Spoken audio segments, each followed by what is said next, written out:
ओम शांति।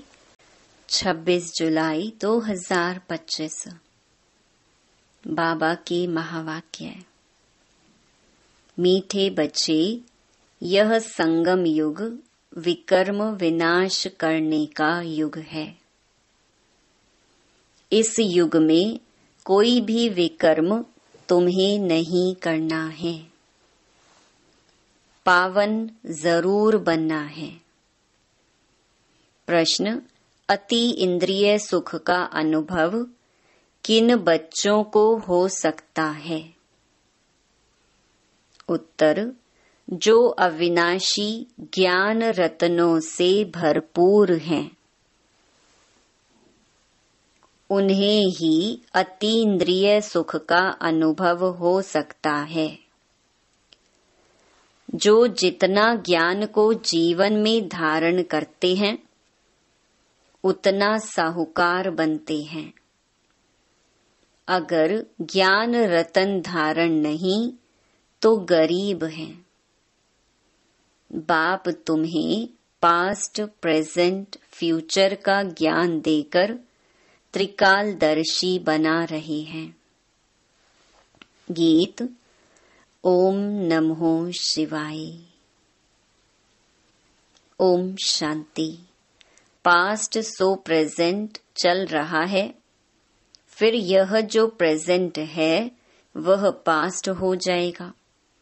यह गायन करते हैं पास्ट का। अभी तुम पुरुषोत्तम संगम युग पर हो। पुरुषोत्तम अक्षर जरूर डालना चाहिए। तुम प्रेजेंट देख रहे हो, जो पास्ट का गायन है वह अब प्रैक्टिकल हो रहा है। इसमें कोई संशय नहीं लाना चाहिए। बच्चे जानते हैं, संगम युग भी है, कलयुग का अंत भी है। बरोबर संगम युग 5000 वर्ष पहले पास्ट हो गया है। अब फिर प्रेजेंट है। अब बाप आए हैं, फ्यूचर भी वही होगा जो पास्ट हो गया। बाप राजयोग सिखला रहे हैं, फिर सतयुग में राज्य पाएंगे। अभी है संगम युग। यह बात तुम बच्चों के सिवाय कोई भी नहीं जानते। तुम प्रैक्टिकल में राजयोग सीख रहे हो। यह है अति सहज। जो भी छोटे अथवा बड़े बच्चे हैं, सबको एक मुख्य बात जरूर समझानी है कि बाप को याद करो तो विकर्म विनाश होंगे। जबकि विकर्म विनाश होने का समय है, तो ऐसा कौन होगा जो फिर विकर्म करेगा? परंतु माया विकर्म करा देती है। समझते हैं चमाट लग गई, हमसे यह कड़ी भूल हो गई। जबकि बाप को बुलाते हैं कि हे पतित पावन आओ। अब बाप आया है पावन बनाने, तो पावन बनना चाहिए ना। ईश्वर का बनकर फिर पतित नहीं बनना चाहिए। सतयुग में सब पवित्र थे। यह भारत ही पावन था। गाते भी हैं वाइसलेस वर्ल्ड और विशियस वर्ल्ड। वह संपूर्ण निर्विकारी, हम विकारी हैं, क्योंकि हम विकार में जाते हैं। विकार नाम ही विशियस का है। पतित ही बुलाते हैं, आकर पावन बनाओ। क्रोधी नहीं बुलाते। बाप भी फिर ड्रामा प्लान अनुसार आते हैं। जरा भी फर्क नहीं पड़ सकता। जो पास्ट हुआ है सो प्रेजेंट हो रहा है। पास्ट, प्रेजेंट, फ्यूचर को जानना, उनको ही त्रिकालदर्शी कहा जाता है। यह याद रखना पड़े। यह बड़ी मेहनत की बातें हैं। घड़ी घड़ी भूल जाते हैं। नहीं तो तुम बच्चों को कितना अति इंद्रिय सुख रहना चाहिए। तुम यहाँ अविनाशी ज्ञान धन से बहुत बहुत साहूकार बन रहे हो। जितनी जिसकी धारणा है वह बहुत साहूकार बन रहे हैं, परंतु नई दुनिया के लिए। तुम जानते हो हम जो कुछ करते हैं सो फार फ्यूचर नई दुनिया के लिए। बाप आए ही हैं नई दुनिया की स्थापना करने, पुरानी दुनिया का विनाश करने। हूबहू कल्प पहले मिसल ही होगा। तुम बच्चे भी देखेंगे, नेचुरल कैलामिटीज भी होनी है। अर्थक्वेक हुई और खत्म। भारत में कितनी अर्थक्वेक होगी? हम तो कहते हैं यह तो होना ही है। कल्प पहले भी हुआ है, तब तो कहते हैं सोनी द्वारिका नीचे चली गई है। बच्चों को यह अच्छी रीति बुद्धि में बिठाना चाहिए कि हमने 5000 वर्ष पहले भी यह नॉलेज ली थी। इसमें जरा भी फर्क नहीं। बाबा 5000 वर्ष पहले भी हमने आपसे वर्षा लिया था। हमने अनेक बार आपसे वर्षा लिया है, उनकी गिनती नहीं हो सकती। कितने बार तुम विश्व के मालिक बनते हो, फिर फकीर बनते हो। इस समय भारत पूरा फकीर है। तुम लिखते भी हो ड्रामा प्लान अनुसार। वह ड्रामा अक्षर नहीं कहते, उनका प्लान ही अपना है। तुम कहते हो ड्रामा के प्लान अनुसार हम फिर से स्थापना कर रहे हैं। 5000 वर्ष पहले मुहाफिक, कल्प पहले जो कर्तव्य किया था सो अब भी श्रीमत द्वारा करते हैं। श्रीमत द्वारा ही शक्ति लेते हैं। शिव शक्ति नाम भी है ना। तो तुम शिव शक्तियां देवियां हो, जिनका मंदिर में भी पूजन होता है। तुम ही देवियां हो जो फिर विश्व का राज्य पाती हो। जगत अम्बा को देखो कितनी पूजा है, अनेक नाम रख दिए हैं। है तो एक ही, जैसे बाप भी एक ही शिव है। तुम भी विश्व को स्वर्ग बनाते हो तो तुम्हारी पूजा होती है। अनेक देवियां हैं, लक्ष्मी की कितनी पूजा करते हैं। दीपमाला के दिन महालक्ष्मी की पूजा करते हैं। वह हुई हेड, महाराजा महारानी मिलाकर महालक्ष्मी कह देते हैं। उसमें दोनों आ जाते हैं।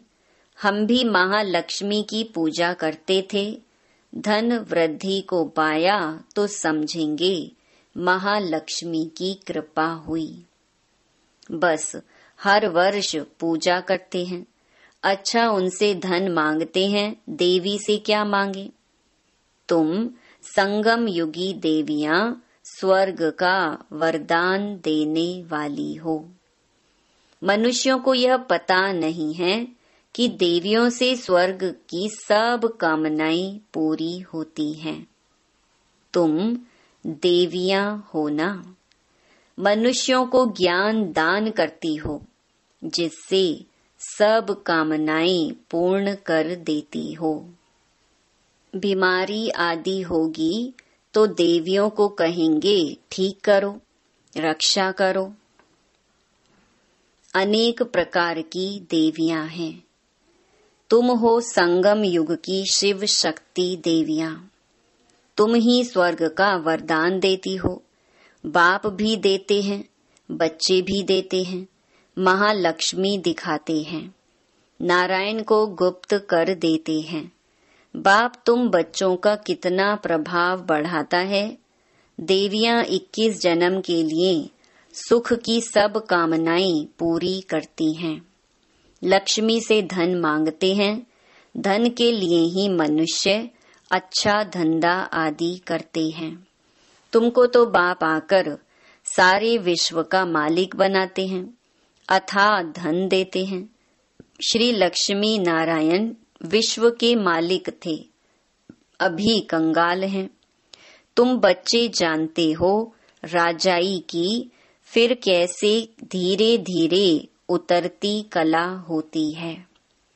पुनर्जन्म लेते लेते कला कम होते होते अभी देखो कैसी हालत आकर हुई है। यह भी नई बात नहीं। हर 5000 वर्ष बाद चक्र फिरता रहता है। अभी भारत कितना कंगाल है। रावण राज्य है, कितना ऊंच नंबर 1 था, अभी लास्ट नंबर है। लास्ट में ना आए तो नंबर 1 में कैसे जाएं? हिसाब है ना। धीरज से अगर विचार सागर मंथन करें तो सब बातें आपे ही बुद्धि में आ जाएंगी। कितनी मीठी मीठी बातें हैं। अभी तो तुम सारे सृष्टि चक्र को जान गए हो। पढ़ाई सिर्फ स्कूल में नहीं पढ़ी जाती। टीचर सबक लेसन देते हैं घर में पढ़ने के लिए, जिसको होमवर्क कहते हैं। बाप भी तुमको घर के लिए पढ़ाई देते हैं। दिन में भल धंधा आदि भी करो, शरीर निर्वाह तो करना ही है। अमृत वेले तो सबको फुर्सत रहती है। सवेरे सवेरे 2-3 बजे का टाइम बहुत अच्छा है। उस समय उठकर बाप को प्यार से याद करो। बाकी इन विकारों ने ही तुम्हें आदि मध्य अंत दुखी किया है।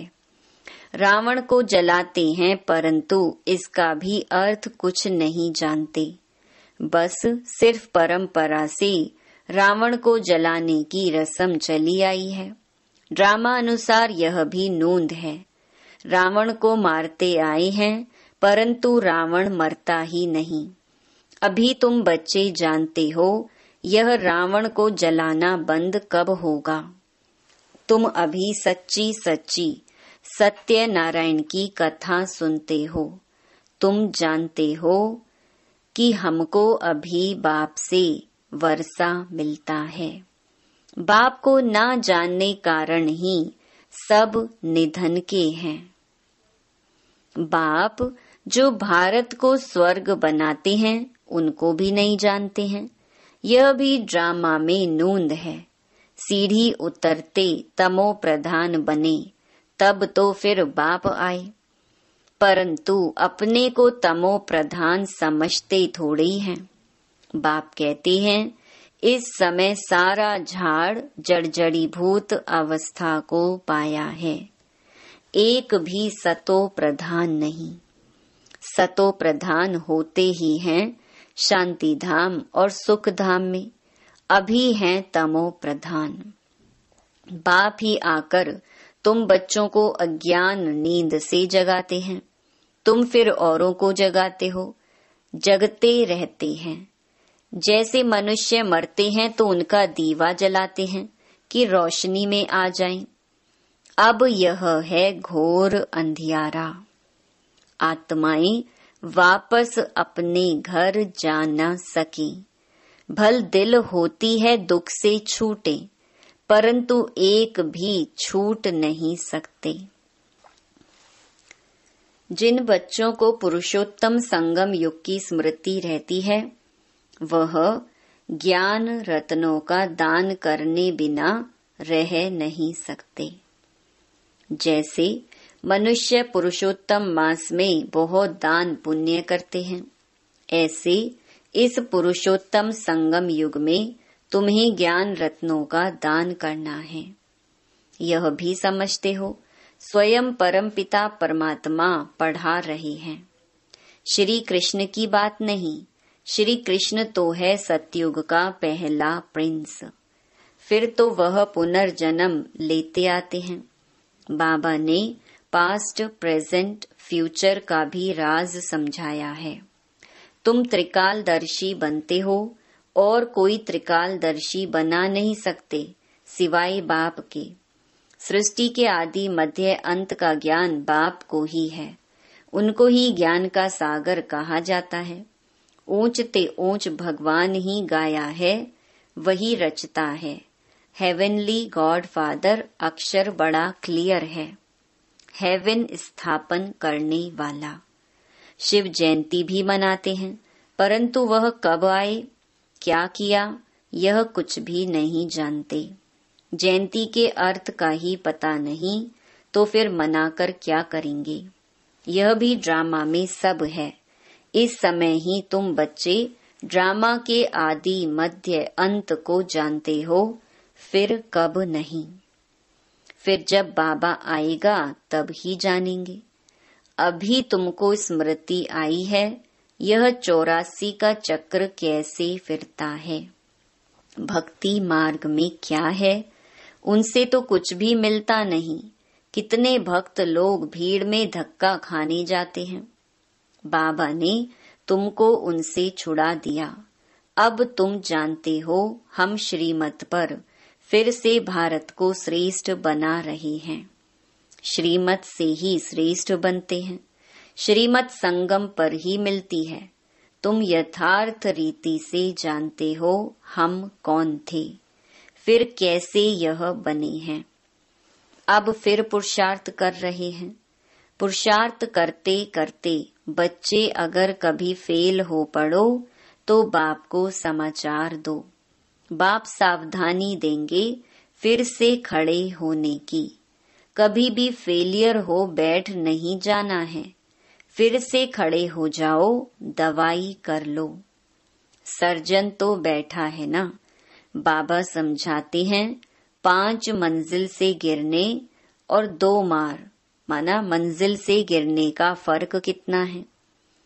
काम विकार है 5 मंजिल, इसीलिए बाबा ने कहा है काम महाशत्रु है। उसने तुमको पतित बनाया है, अब पावन बनो। पतित पावन बाप ही आकर पावन बनाते हैं। जरूर संगम पर बनाएंगे। कलयुग अंत और सतयुग आदि का संगम है।